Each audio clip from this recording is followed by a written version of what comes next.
RBI ने repo rate कम कर दिया। आपकी ईएमआई में कितना फर्क पड़ने वाला है, उस पर एक छोटी सी स्टोरी देख लेते हैं।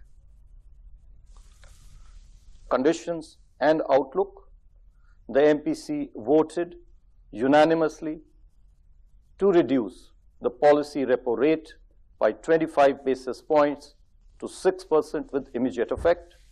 I repeat, the MPC voted unanimously to reduce the policy repo rate by 25 basis points to 6% with immediate effect. Bharat की अर्थव्यवस्था को मजबूत करने के लिए भारतीय रिजर्व बैंक यानी आरबीआई ने एक महत्वपूर्ण कदम उठाते हुए लगातार दूसरी बार रेपो रेट में 25 आधार अंकों की कटौती की घोषणा की है, जिससे आवास, ऑटो और कॉर्पोरेट लोन पर ईएमआई में राहत मिलने की उम्मीद जताई जा रही है। फरवरी 2025 में आरबीआई ने रेपो दर में 25 आधार अंकों की कटौती की थी, जिससे ये दर 6.25% हो गई थी। अप्रैल 2025 में आरबीआई ने फिर से 25 आधार अंकों की कटौती की घोषणा की, जिससे रेपो दर 6% हो गई।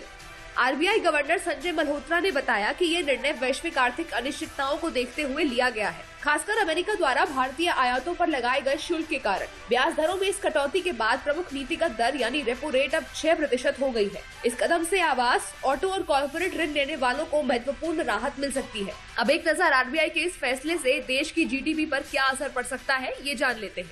पहली तिमाही में 6.5%, दूसरी तिमाही में 6.7%, तीसरी तिमाही में 6.6%, चौथी तिमाही में 6.3%। रेपो रेट को लेकर आरबीआई का ये कदम काफी अहम माना जा रहा है। इस फैसले से अमेरिकी शुल्कों से प्रभावित भारतीय अर्थव्यवस्था को मदद मिलने की भी उम्मीद जताई जा रही है।